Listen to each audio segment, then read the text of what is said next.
Hi, good evening, everybody, and welcome to the webinar about the COVID-19 vaccine and inherited metabolic disease, what you need to know.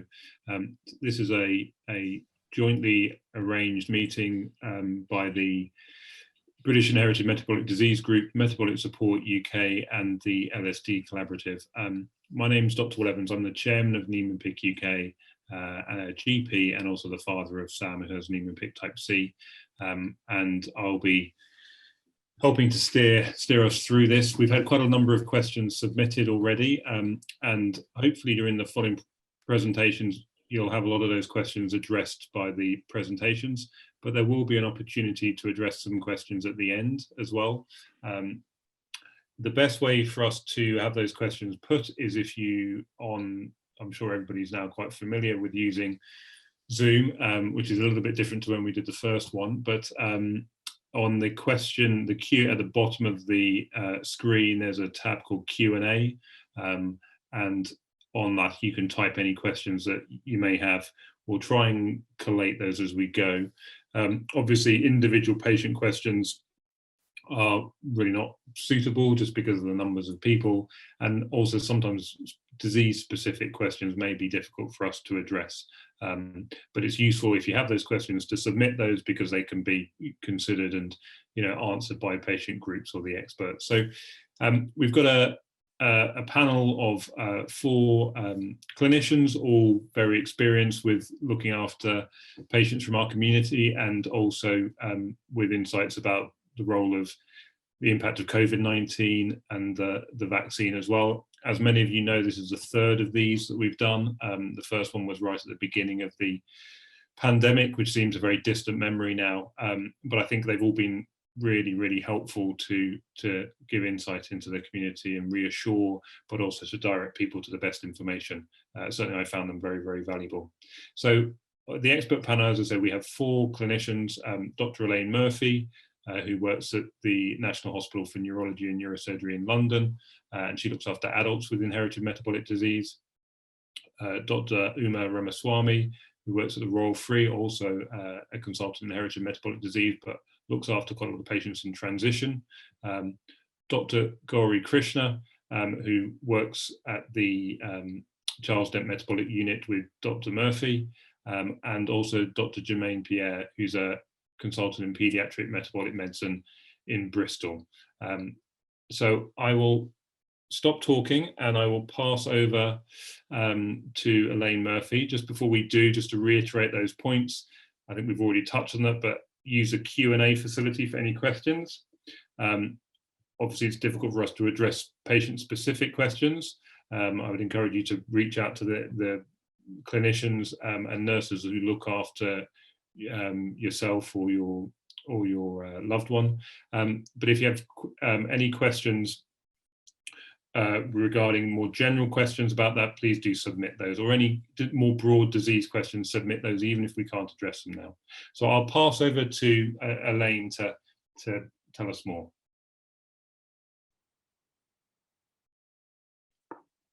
I think you're muted, Elaine. Always a good start. So as Will said, for those of you who haven't met me before, I'm a consultant in adult inherited metabolic disorders, but also for the last month, since the last week of December, I've been working as a vaccinator in the University College London vaccination site. So we have one in the hospital and one that's recently opened in the Francis Crick Centre opposite King's Cross Station. Next slide, please. And it's really nice to be speaking to you this evening with some positive news for a change. As Will said, this is the 3rd webinar, but this is the first time that we get to speak to you about hopefully something that will really change things for us over the course of this year with regard to COVID and getting through the pandemic. So I suppose on this slide are really the headline statements that we all wanted to make. So at this point, we hope that quite a few of our patients have already been offered COVID vaccination. There may be some of you who are listening tonight who may have already had their vaccination or be booked to have their vaccination in the next few days. And really what we wanted to say is that the, the British Inherited Metabolic Disease Group, so that's all the professionals involved in the care of patients, and all the UK Inherited Metabolic Centres strongly support the COVID vaccination programme. And in our opinion, COVID vaccination is not contraindicated for any specific inherited disorder of metabolism. So that's an important message. We would hope that for the vast majority of our patients, vaccination will be appropriate. At the moment, we haven't got any data to suggest that one vaccine is better or more indicated for any one specific inherited metabolic disorder than another. So apart from considering allergies, which we'll talk a little bit about later, we're not favouring or recommending one vaccine over another at present for any particular disease. Next slide. I didn't want to spend all the time just talking about vaccines in general because there's so much really good and clear information on the internet. It is important that you use reliable sites, and there's a lot of misinformation, some of which Uma will address later on. But these are really good websites. If you just want to learn a little bit about the history of vaccines, what they are, what the purpose of vaccines are, how they're designed, what sort of rigorous research and regulation they go through. So I've just put the Vaccine Knowledge Project is really excellent and really well written. They do a lot of question and answers about vaccines in general, and more specifically about the various COVID vaccines that are available. The NHS website obviously has good up-to-date information, and the CDC is the American equivalent, and that also has a very good question and answer session about COVID vaccination. So what we're going to do really for the rest of the talk is try and be a little bit more specific about all the specific inherited metabolic disease related questions that you sent us. Next slide. So the first, obviously, big question is who's going to get it? So obviously, inherited metabolic disorders affect people from birth to old age. So we have patients in every age group. And at the moment, the Joint Committee on Vaccination and Immunisation has decided on the first 9 groups of priority. These are all adults and all adults over 50. The ultimate goal will probably be that we'll need to vaccinate all adults in the country, but the first 9 groups are adults over 50, apart from group 6, which includes adults aged 16 to 65 years. So depending on where you're living in the country and depending on the case mix of age of people, so for in London, central London, for example, we actually don't have that many people over the age of 80. So we have actually reached group 5 in our local vaccination centre. So we're beginning to offer vaccination to all those over 65. In other areas of the country where they may have more elderly patients, they may still be looking at the over 75. So it really depends. There's an attempt to try and keep it equal across the country, but because of there being different parts of the country with different age of patients, there is slight differences depending on where you live. And it's probably for inherited metabolic disease, the 2 groups who are most interested in this are those who are clinically extremely vulnerable, and hopefully many of you will have already been offered your vaccination or should be offered it before the middle of February. And then group 6, those between the ages of 16 to 65 who might be in an at-risk group, so not necessarily clinically extremely vulnerable, but possibly have some risk factors that might put you more at risk of complications of COVID. And if you want to look more in detail about the kind of things that would put you into that group, so within an inherited metabolic disease picture, that might be things like epilepsy or significant learning disability, chronic liver disease, chronic kidney disease, significant cardiac disease. Then this website here in blue, the COVID-19 vaccination first phase priority group, goes into that in more detail. And it is generally your GP who will be offering you this vaccination. So the majority is going to be done in the community, but some hospitals will also be offering it directly to their patients. Next slide. So is there anyone who shouldn't have a COVID vaccination? So broadly speaking, we think anyone with an inherited metabolic disorder who's offered a vaccination should consider accepting it. But there are a very few number of reasons why you might not go ahead with a vaccination, or one vaccine might be chosen over another. So really this has come down now to severe systemic allergic reactions, or what we might call anaphylaxis. And this would be where you would have really dramatic and serious reaction to a vaccine, where you might have previously needed to be hospitalized, for example, because there would be a change in your respiratory rate or your blood pressure or your heart rate or your airway might swell up.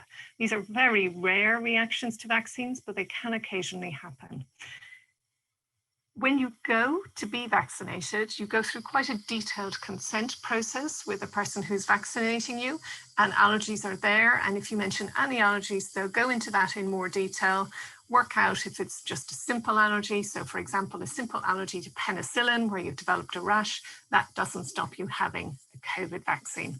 So it's all about working out, is it likely to be a component or what we call an excipient of the vaccine that's caused a reaction, or is it just something else? So very common allergens are penicillin, nuts, dust mite, animal hair, etc. None of those will stop you having the COVID vaccine should you wish to go ahead. And the rules have changed slightly from the beginning, so things move on quite quickly. So even if you need to carry an EpiPen or an adrenaline pen for those specific indications, you can still have the COVID vaccination if the person assessing you feels that that's the right thing to do for you. So it's important not to decide immediately for yourself, oh, I have an allergy, I couldn't have the vaccine. It's worth booking your appointment and going along and discussing it with the person who'll be consenting you for vaccination to go into it a little bit more detail. Next slide, please. A lot of people are a bit concerned about what we would call a vaccine reaction, or different terms are used. Sometimes people say, I've got vaccine side effects. And what's important to realize is it's absolutely completely normal after any vaccine to get a reaction, because the reaction tends to be due to your immune system being activated. For most people, these symptoms are mild and they'll settle down within 24 to 48 hours, usually without any intervention. You can take some paracetamol if you want, but you don't have to do that if you don't want to. And we tend to forget as adults, because we've had most of our vaccinations as small children, and unless you've reached a point where you're having a regular flu vaccine, you go through many years without having vaccines. But children will have, be a bit upset after their vaccinations as well. They might cry, they might be a bit off their food. So vaccine reactions are extremely common. They're a normal response of your immune system. And again, having this type of reaction after a previous vaccine is not a reason not to have COVID vaccination. So I've put here the percent of people who have a reaction and what the types of reaction are after each of the two vaccines that are available at the moment in the UK. And you can see it's very high, so you can pretty much expect to have some arm pain. Quite a few people get a low-grade temperature or fever, and it's quite common to get joint and muscle aches, basically to feel a little bit fluey. So it's worth thinking ahead about this, having some paracetamol at home. If you use an emergency regimen and you think any of these symptoms might stop you taking your normal medicines and food, etc., then perhaps having a bit of your emergency regimen at home ready to go as well might be sensible. The second column there are two figures. So let's say, for example, arm pain, 92 to 83%. And they're showing the number of people who have a reaction following the first dose and then following the second dose of the vaccine, because both of these vaccines need to be given in 2 doses. And you can see for some of the symptoms like muscle aches and fatigue and headache, people report slightly more reactions after the second dose. And we're beginning to hear that sort of anecdotally as well from individuals who've had 2 doses of the Pfizer vaccine in particular, that the symptoms after the second dose are a little bit worse, unfortunately. Again, it's still just an immune reaction. It's really important to know that you're not developing COVID. You cannot get COVID from these vaccines. These vaccines are not alive. They don't contain any virus that can replicate. It's just an immune reaction. Next slide. So when you go to the vaccination centre, along with asking you about allergies, you'll be asked, do you take any other medications? In fact, this is a very brief question because it doesn't really matter if you're taking other medications. So we're not aware of any real medication interactions. So in fact, the vaccinator won't be that interested in what your other medications are. The only 2 that they will really be interested in are, as I said, if you carry an adrenaline or EpiPen for severe allergic reactions, they'll talk to you a little bit more about that and make sure that whatever you're allergic to is not something that's contained within the vaccine. They'll also ask specifically whether or not you're taking any blood thinning medication. So that would be things like aspirin, clopidogrel, warfarin, heparin, rivaroxaban, and there are others. And you might be on those because you've had a previous blood clot or a heart attack or a stroke. If you're on any of those blood thinning medications, again, that doesn't stop you having the vaccine, but we don't want you to have a big bruise or a bleed when you have an injection into your arm muscle. So the vaccination will just stay with you a little bit longer and apply a bit of pressure onto that area so that you don't get a bruise, but you will still be able to go and have your vaccination as normal. Next slide. A number of people asked whether the vaccines are suitable for individuals with a disorder of protein metabolism, and absolutely yes. The vaccines are given intramuscularly and they don't require any of your enzymes that are normally involved in protein metabolism to do their job. They're just going in, acting as foreign particles that your body sets up an immune reaction to. So the vaccines are absolutely suitable for individuals with disorders of protein metabolism. I put some examples here. It's not an exhaustive list.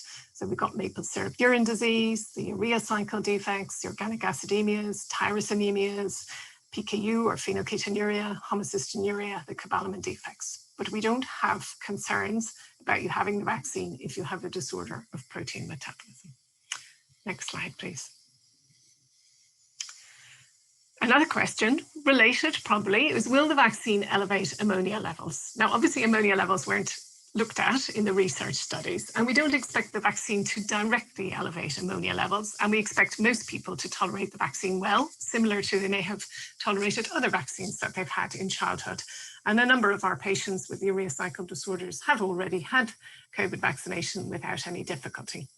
However, if the vaccine makes you feel unwell, so if it makes you feel headachy or a bit nauseous or gives you a mild fever, then we do recognize that it might be a bit hard for you for a day or two to take your regular diet, to take all your medications. And so it's possible that that might have a secondary impact on your ammonia. Hopefully it will be short-lived. Hopefully you'll be able to manage it at home. But it would be sensible to think about that beforehand, to have some paracetamol at home to bring down fever, and to have enough of your emergency regimen at home to take for a day or two if needed. But we'd be very surprised if there was any major elevations in ammonia based on the type of immune reactions we've heard people have to date. Next slide. A couple of people asked whether they should avoid the vaccine if they don't have a spleen. So a spleen is an intra-abdominal organ on the opposite side to your liver.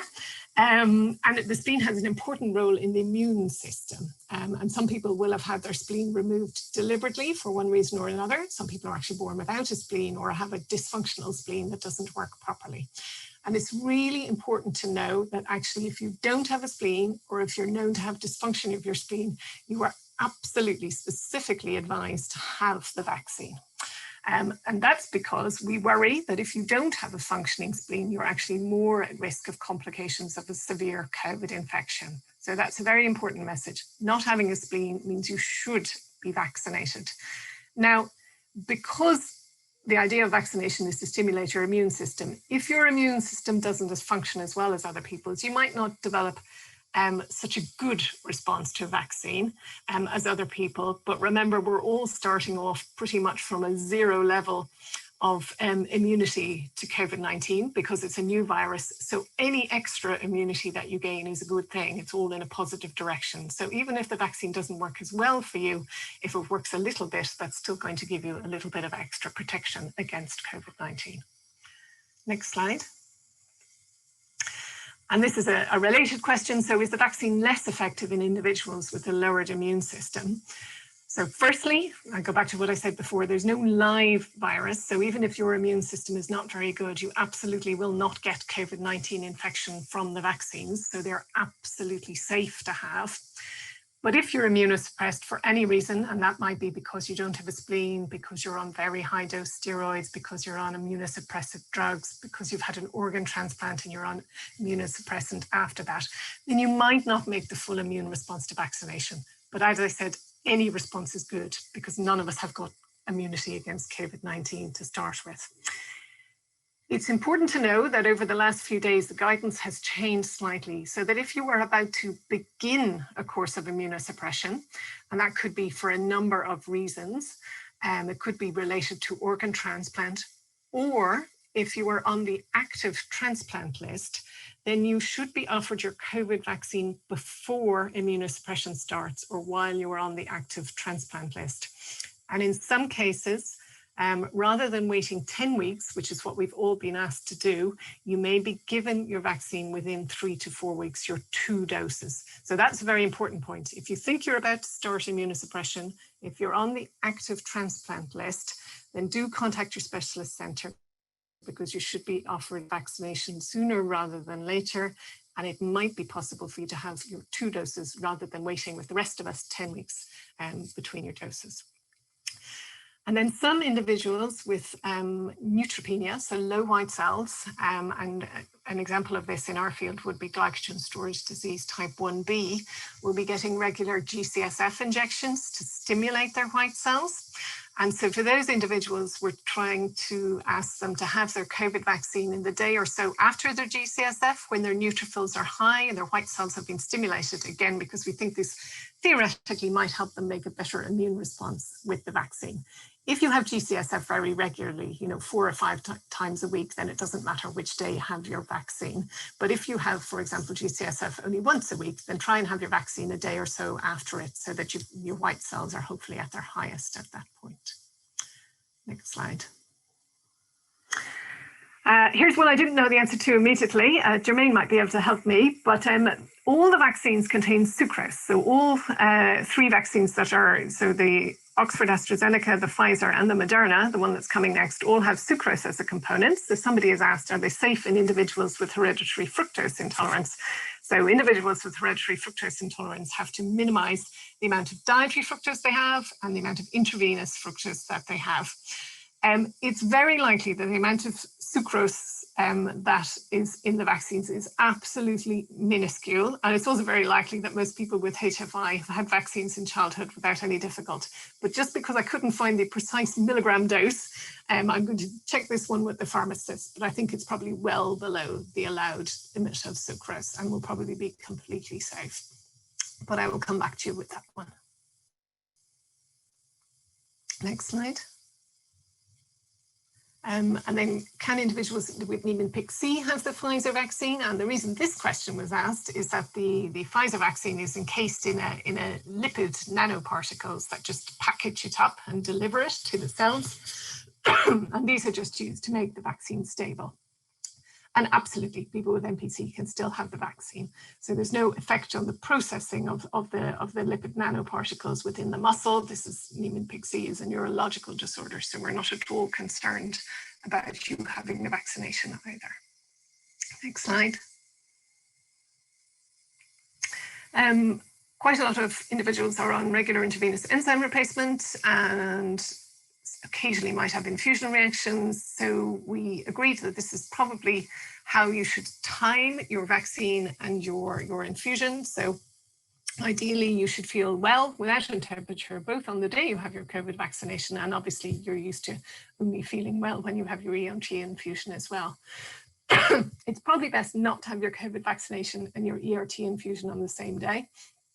That's because if you get a reaction, you won't know which one has caused it. Is it your ERT or is it your COVID vaccination? We do think that COVID vaccination probably needs to be prioritized. If you're on a regular weekly treatment, it doesn't really matter if you miss your ERT for 1 week or if you have to delay it a few days, because there aren't very many slots in your local area for vaccination. So please to go ahead with your vaccination. And if you do have your vaccine and you have some reaction to it, then probably wait until all those symptoms have settled 2 or 3 days before you have your next ERT infusion. But if you have your normal ERT infusion and you feel completely fine, then it's absolutely fine to have your COVID vaccination the next day. That's all a bit confusing, but if you read it slowly, it makes sense. Basically, you should feel well when you have your vaccination and when you have your ERT. And just at this moment, at the height of the pandemic, prioritize your COVID vaccination, I think, over your ERT. Next slide, please. What about pregnancy? Is the vaccine safe in pregnancy? So it's important to know that the vaccines have undergone tests in animals already, which show absolutely no effect on reproduction or harmful effects on the fetus. So the animal studies are very good. In the original research trials, pregnant women were not recruited, and that is very normal. So pregnant women are never really recruited for first-line studies. Let me just go back one.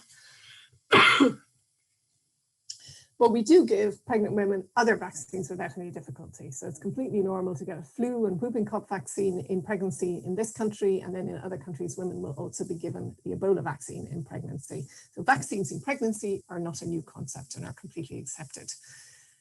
We feel that there is unlikely to be any issues with vaccination in pregnancy. So vaccination is now considered and discussed with pregnant women who are at higher risk of severe complications from COVID. So we are discussing it with clinically extremely vulnerable women or with frontline healthcare workers. And many of those women are choosing to be vaccinated in pregnancy. So it's an individual discussion with each woman as to where her individual risks lie. So it's not routine in pregnancy, but if you have additional risk factors, and we know that a number of women with, unfortunately, who are pregnant have been admitted to ITU, and there have also been women who have died in pregnancy. But overall, it's not routine, but if you have higher risks, the balance is probably in favor of being vaccinated in pregnancy. There is, of course, an international registry which will be following up all the babies and the women who get vaccinated in pregnancy.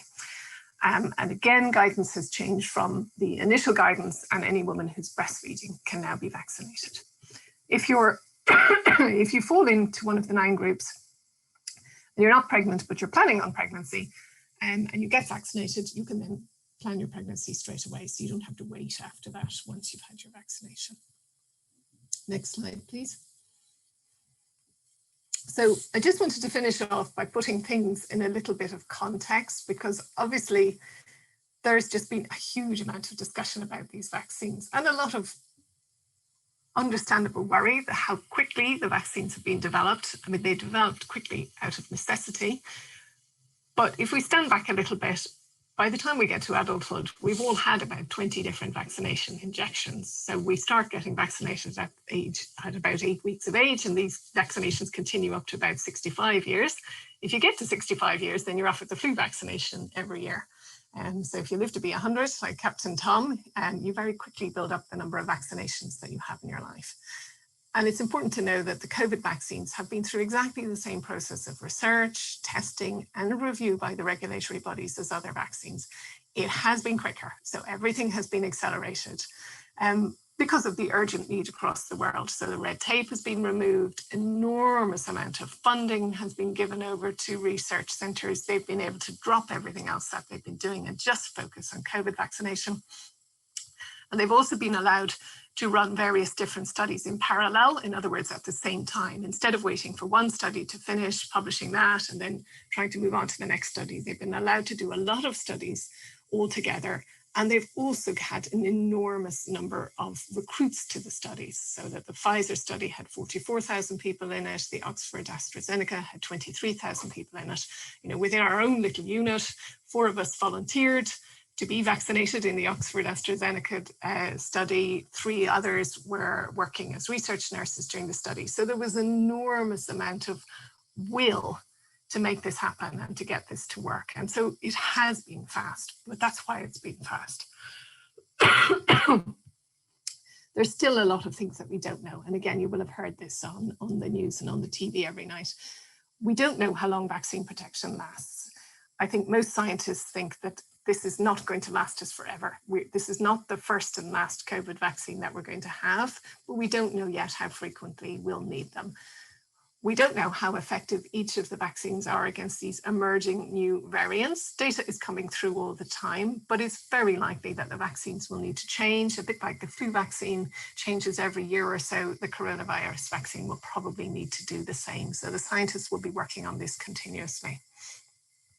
And although some data is coming through suggesting, particularly from the Oxford vaccine, that being vaccinated prevents you transmitting the virus, again, that's quite early data. So we all still need to be very careful and assume that we could pass on the virus.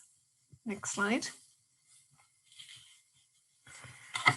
And again, this is an important point. So none of the vaccines, and in fact, there's no vaccine for anything that provides 100% protection against developing any particular disease. Some of them are really fantastic. So the vaccines for measles, for example, are well over 98% effective, but no vaccine is 100% protective.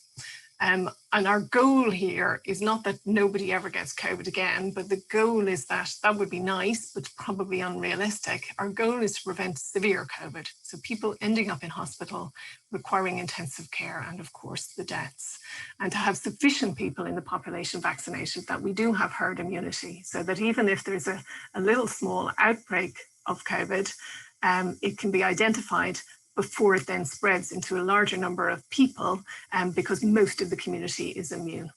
And that's what we're aiming for here. For the moment, we do all need to act as if we might still have COVID, so even after vaccination. So again, you will have heard, you get most of your immunity from the first dose of vaccine, but it does take several weeks to develop that immunity. You are not immune as soon as you get the injection. And then your second injection gives you that extra boost of immunity and probably allows the immunity to last for a longer period of time. So we've all still got to follow social distancing, I'm afraid, for the moment. And I think I'll leave that there, and I'll hand over to Uma. Thank you, Elaine. Will, can we move on to the next slide, please? So what I'm going to try to do in the next few slides is to kind of look at some of the myths that are out there, particularly in social media. And these are some of the questions that have been asked. And so I thought I should address them. So the first thing was, do the vaccines contain animal products? In fact, none of the three vaccines, that is the Oxford AstraZeneca, the Pfizer BioNTech, and the Moderna vaccines, they do not contain any meat, dairy, or eggs. So they are halal, they're kosher. And of course, they're also suitable for vegetarians and vegans. One of the questions that was asked was, do the vaccines contain alcohol? This is ethanol. The Pfizer BioNTech does not contain ethanol. And the Oxford AstraZeneca, I just wanted to be absolutely clear so that you know we have the right information here. There's a minuscule quantity of ethanol. And I want to put this in context. It's 0.003 milligrams per dose. And if we look at 1 unit of alcohol, 1 unit of alcohol has 8,000 milligrams of ethanol. So just to say, for those of you who like a glass of wine, 250 mils, a large glass of wine will have something like 3 units, which is 24,000 milligrams of alcohol. So really, this is just to keep the stability of the vaccine and for nothing else. So there is really, I would say, there isn't any ethanol in this, but it's just this very minuscule quantity. Next slide, please. So the next question was, what proportion in research trials were of ethnic minorities? So I just wanted to address this with the Pfizer-BioNTech vaccine, and it's just the middle box that I've highlighted. Approximately 42% overall and 30% of the participants in the USA were of diverse backgrounds. And if you actually look at that orange table right underneath within that blue box, there was about overall 5% Asian, 10% Black, 26% of Latino, and the Native Americans were 1%. So that was in this particular trial. And I think it just, the next slide is going to highlight why there might have been this discrepancy. And I think this really reflects on where you live and the population. Next slide, please. So for example, if you look at the Oxford AstraZeneca vaccine, they looked at pooled information from studies that they did in the UK, in Brazil, and South Africa. Now, if you see that little table, that's not meant for you to read it, but it's just to say how this study was conducted in several different countries. And when you look at the overall study participants, including all of those countries, 82.8% were white, 4.6% were Asian, and 4.4% were Black. But if you look at the green box that I've highlighted, in the UK study, yes, of course, there was majority were white. But when you look at the Brazilian arm of the Oxford AstraZeneca vaccine, the mixed race and the Latin Americans were much higher, so it was 20%. And look at the percentage in the South African study, the majority were Black. So I think it just reflects the population of where the studies are done, rather than there being any particular discrimination of why the ethnic minorities were lower in many of these studies. Next slide, please. And what I wanted to also address, one of the questions was, do the vaccines act differently in people of different ethnicities? Now, the clinical trials, albeit small numbers, did not highlight these differences in efficacy of the vaccine in any ethnic groups. And I think it would suffice to say that the vaccines have been approved in South Asian countries, for example, in India, even though clinical trials were not conducted in these countries. And I think the regulatory authorities there would have carefully looked at the data that they had to ensure that they were satisfied there were no real differences. Next slide, please. So this is quite an important one because when, as Elaine said, we're all vaccinators. And one of the questions I repeatedly get asked is this, and is there any impact on fertility? Now, this is particularly in relation to the Pfizer-BioNTech vaccine. And so what's happened is there has been on social media several claims that the spike protein that's formed when you receive the mRNA or the Pfizer-BioNTech vaccine somehow blocks a protein called syncytin-1 that's necessary for making human placenta or during pregnancy. Now, they're both not the same proteins, they're completely different proteins. I think where the myth came about is that they share a few similar building blocks of protein or amino acids, but they're not the same protein. So for example, if I say Elaine and I are both our mobile numbers had 7 and 8, the 7th and 8th numbers were similar or the same, that doesn't necessarily mean Elaine and my mobile numbers are the same. So it's exactly the analogy. So these two just share a few similar amino acids, and I'm sure many proteins do, but somehow there was a link made, and it was claimed that the antibodies that are made to COVID-19 are going to block syncytin-1 and therefore prevent the formation of placenta and therefore cause infertility. Unfortunately, false claims such as this, once you start using all of these words, the scientific words, real science soon became science fiction. And this is cascaded. And this is, as I said, one of the biggest questions I keep getting asked every single time somebody comes for a vaccine. And so there is no evidence to say that COVID vaccines cause infertility. Next slide, please. The other question is about, I thought is really important to highlight is that many religious leaders have all endorsed the vaccine. Faith leaders, in fact, that quote is actually from the Interfaith organization, which says faith leaders spread the word, get vaccinated. And I've given you some of the links here, and I'm sure that these slides are going to be available from the websites of Metabolic Support UK, LSD Collaborative, and BIMDG. And the Interfaith website, in fact, has all of the guidance on vaccines from faith organizations. I've highlighted there the British Islamic Medical Association, Catholic bishops, churches together in England, the Hindu Council, etc. And many religious centers actually, in fact, are vaccine venues now. They're all churches, mosques, synagogues, temples, gurudwaras, and more, but they're all now vaccine centers, encouraging their communities to have the vaccines. So I haven't seen anywhere where faith leaders have actually said you shouldn't get vaccinated. Next slide, please. And then one of the other questions that was asked by one of the patients was, will having the vaccine compromise any future enrollment on gene therapy studies? No, because the Pfizer-BioNTech or the Moderna vaccines, the mRNA vaccines are not viruses and they're not gene therapy. So they do not change DNA and therefore should really not affect any of your future enrollment to gene therapy trials.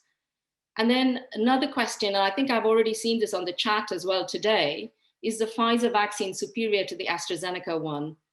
The effectiveness, as I've shown you already, are measured in different ways, but actually what the UK regulatory body, it's called the MHRA, or the UK Medicines and Health Regulatory Agency, they have really looked at they've looked at the whole data, and they suggest that both vaccines provide similar efficacy. Now, you might have all of these numbers out there, and so I thought I will clarify as well. So the Pfizer-BioNTech, suggests an efficacy of 94.5%, including those over 55. And the AstraZeneca, you will see numbers such as 70%. But once you start looking at age, you look at the dose, the duration, and because the AstraZeneca study was done in a very different way to the Pfizer-BioNTech vaccine study, then the efficacy is from 60 to 90%. And again, I just wanted to put this in context. If you look at the flu vaccine that Elaine already mentioned, I mean, in fact, the flu vaccine efficacy can be sometimes between 40 to 50%. And we think that if the efficacy is 40 to 50% and the majority of the population take it and you have a herd immunity, then that's a really good success. And that's one of the other reasons why we really encourage people who are eligible to have the vaccine to take the vaccine. So once we start getting into numbers such as 70%, 80%, 90%, these are highly effective vaccines regardless. So I don't think we should really be bogged down on these numbers. Suffice to say that these are really, all of these vaccines are going to be really effective in the long run. Next slide, please. So I'm going to now hand over to Gauri to take on the next step, talking about the care homes and consenting. Thanks, Gauri. Thanks, Uma. So in addition to my day job, I have been working in the community as a vaccinator. So I thought I'll give a brief overview of what's happening in the community. So just looking at the general principles,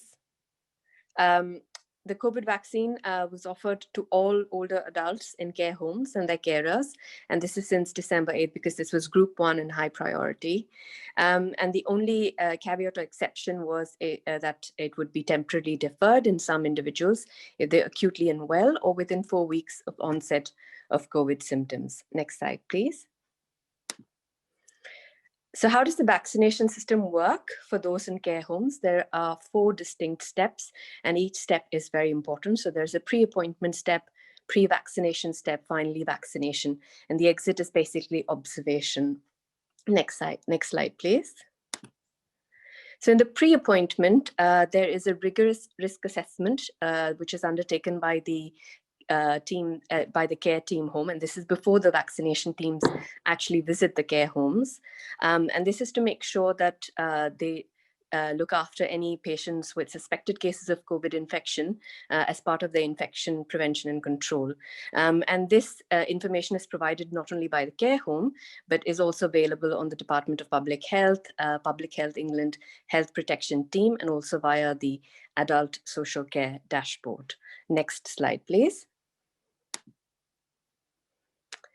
And the second part of the pre-appointment is, in addition to the risk assessment for infection, there's also an assessment of the care home where the teams look at how to deliver the vaccination safely, considering the built environment and use of space and movement of staff and residents.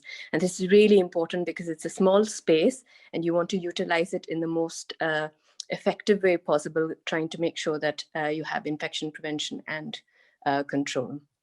Next slide, please.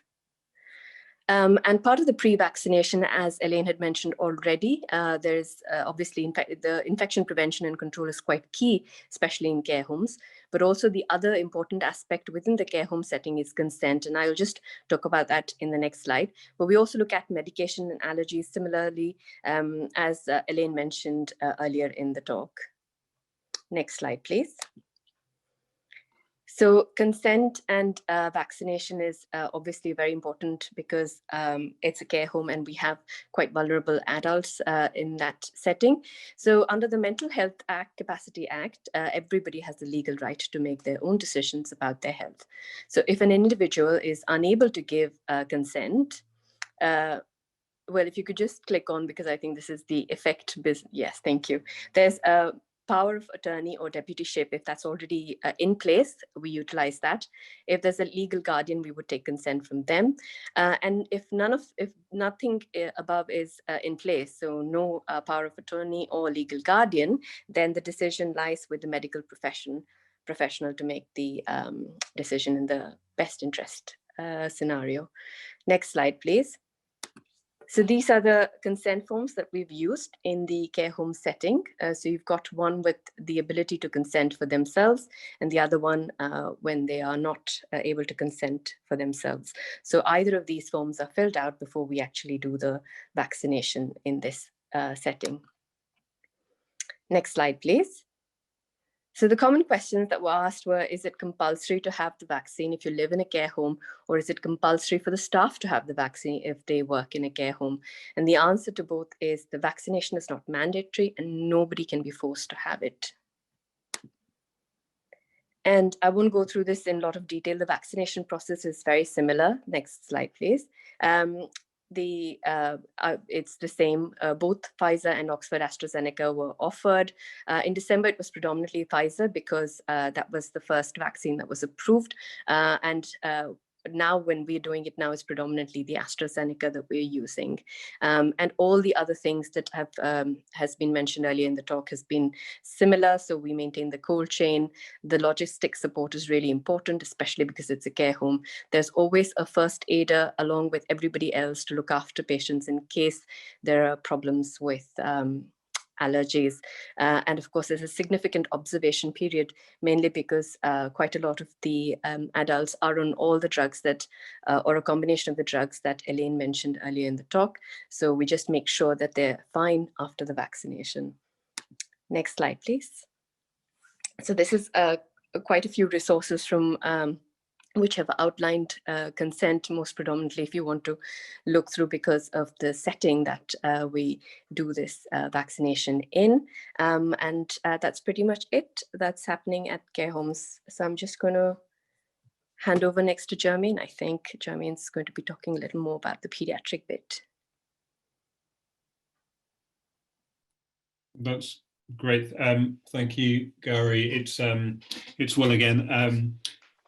Yeah, so hopefully quite a lot of the questions that were put through have been addressed in those presentations. But as you know, we have Jermaine here, who's a paediatrician, and obviously one of the kind of very common question that's being put across is when or if children with inherited metabolic diseases, are they going to be vaccinated? Do we have a timescale for that? Perhaps I could ask Jermaine to address that question. Okay, it's always a difficult one because I heard someone say that if you stand up to talk about COVID-19 and say that you're confident, then you shouldn't be trusted because the data is always changing, and the same relates to children. So what we can say at this point is that there isn't a vaccine for less than 16 years of age because we don't have the data. Though there are some trials that are going on, and we're hopeful to have data later in the year or further beyond. So currently the vaccines that are available are not licensed for those less than 16 years of age. Saying that, so there is a caveat, and for a specific group of patients, and those are patients who are over 12 years of age, who have quite severe neurodisabilities in residential care. And that's sort of outlined by the Joint Committee on Vaccination and Immunization.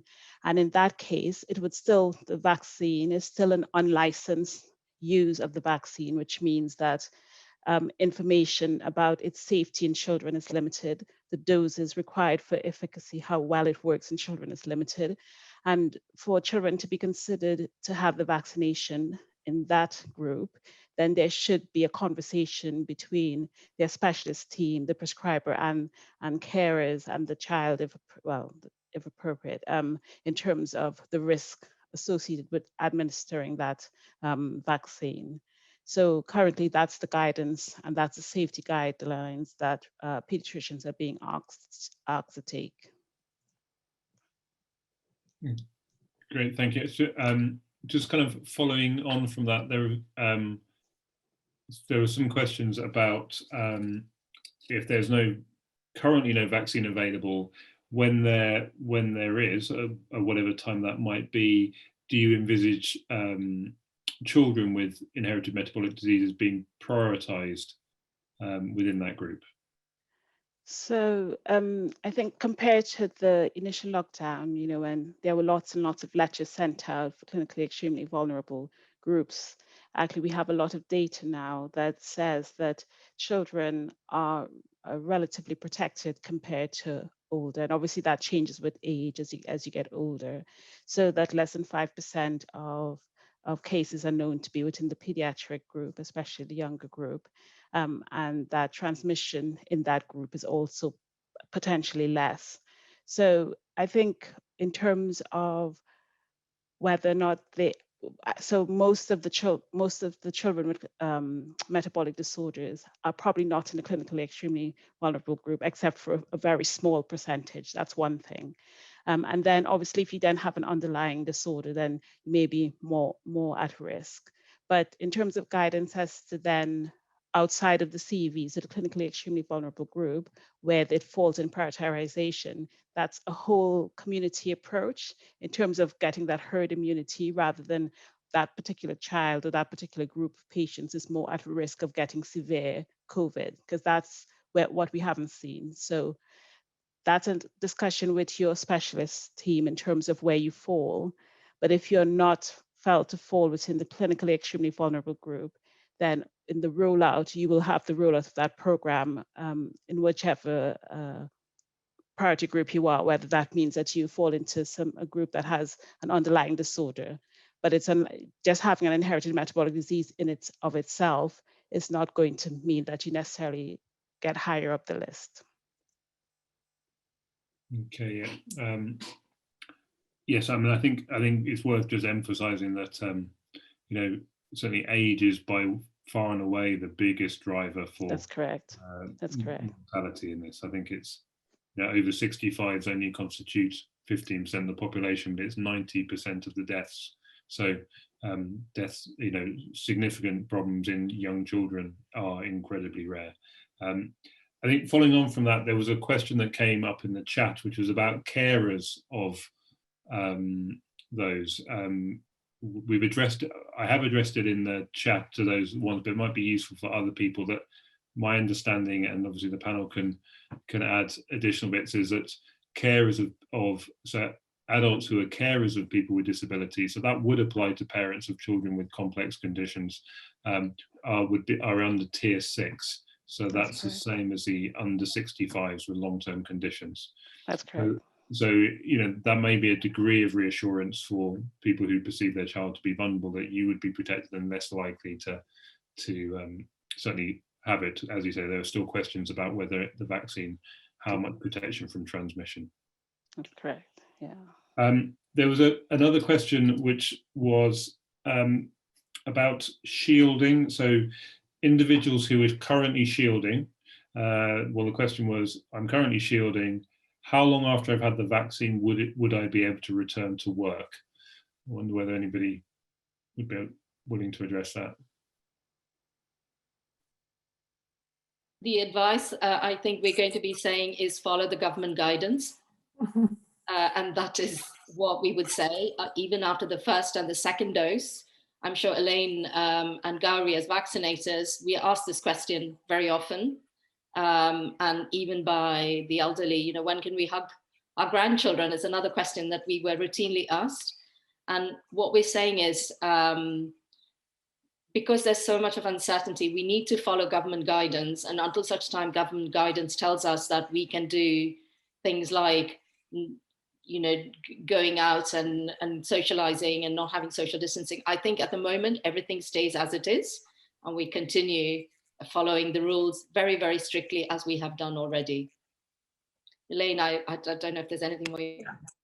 No, I absolutely agree. So it will still be work from home when you can, and stay home, follow government advice.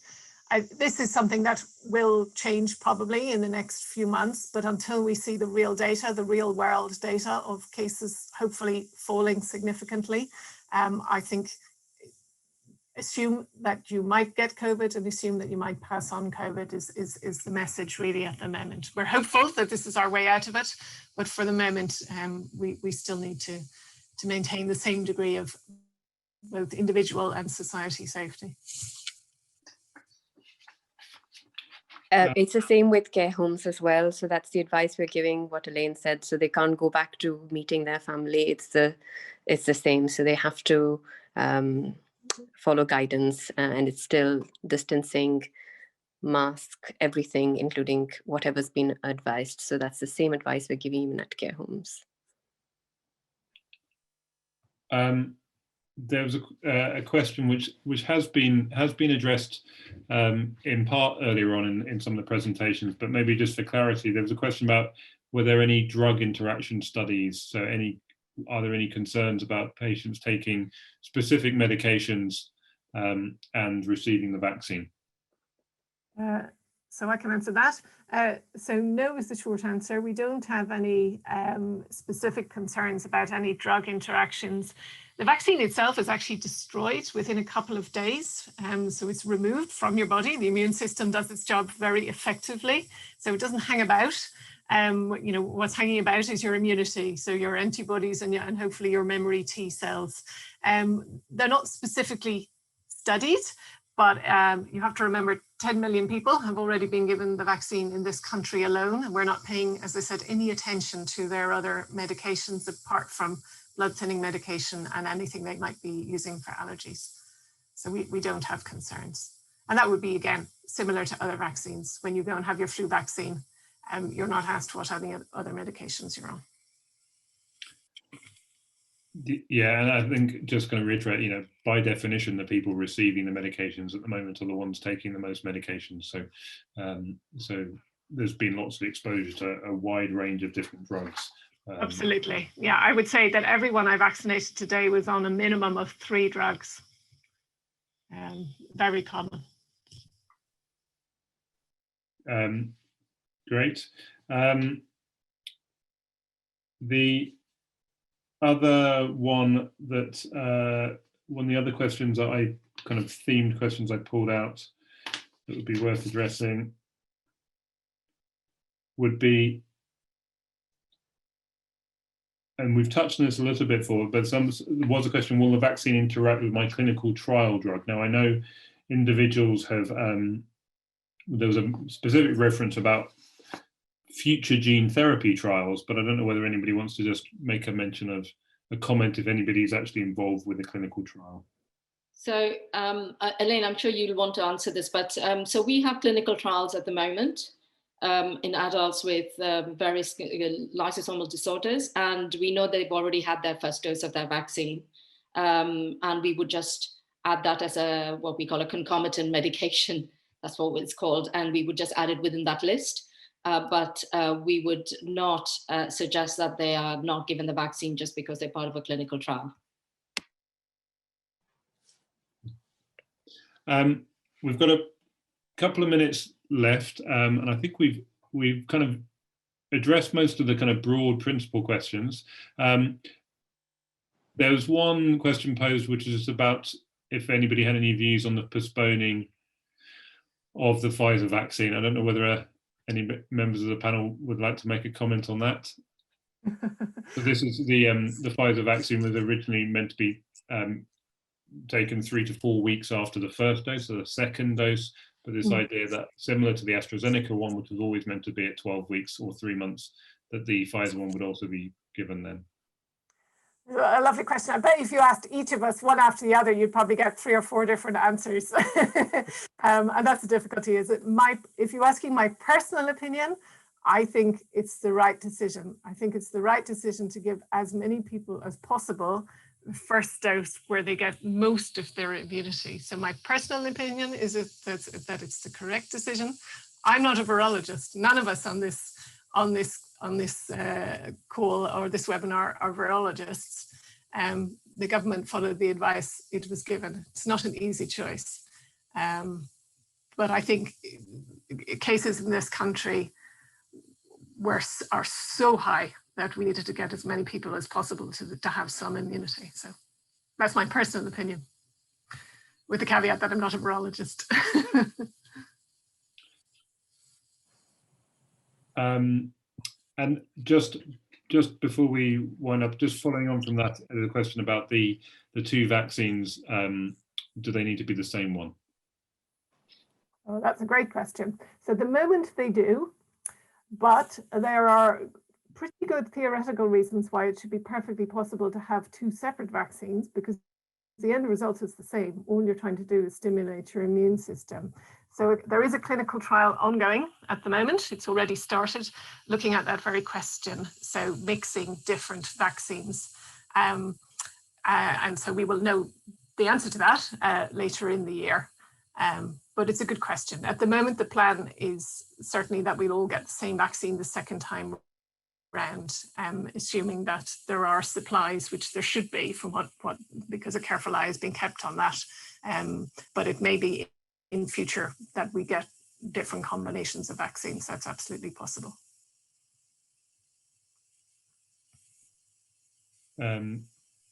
Great.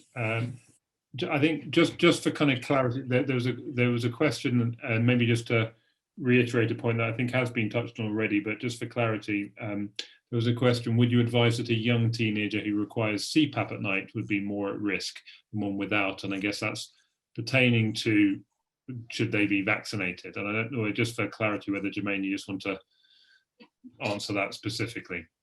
So, so at the moment, they would not be eligible for vaccination. And as I said, it's based on the data that we have in terms of the number of children who have become unwell from COVID-19, and the fact that the vaccines are not licensed for less than 16 years of age. So they've made a caveat, which is for patients who have such significant neurodisabilities that they are and need respiratory support and are in residential care. With respect to whether you would be classed as clinically extremely vulnerable, that would depend on, I don't know your individual case, but that's a conversation you need to have with your specialist team about that classification. So at the moment, even pediatric patients who are classed as clinically extremely vulnerable are not eligible for vaccination. Yeah, great. Thank you. Yes, yeah. So yeah, I think that's pretty clear that currently, with an incredibly small number of children, that there is no vaccination for children, including those with in the range of different, even complex inherited metabolic diseases. But the thing is, this situation is constantly changing. So if we were to do this in 2 months' time, the answer might be very different. Great. I think we're pretty much exactly on 9 o'clock. So I will thank the panelists. Thank you for giving up your evening. I think it's been really informative. I've learned lots, and we're getting lots of kind of thanks coming through on the chat as well. So, and just to remind everyone, this has been recorded, and as has already been said, it will be available to view again at your leisure as many times as you wish on the web pages of all the Metabolic Support UK, the LSD Collaborative, and the British Inherited Metabolic Disease Group. So you should be able to find it there. Thank you. Thanks, Will. Thank you very much. Thank you. Thank you.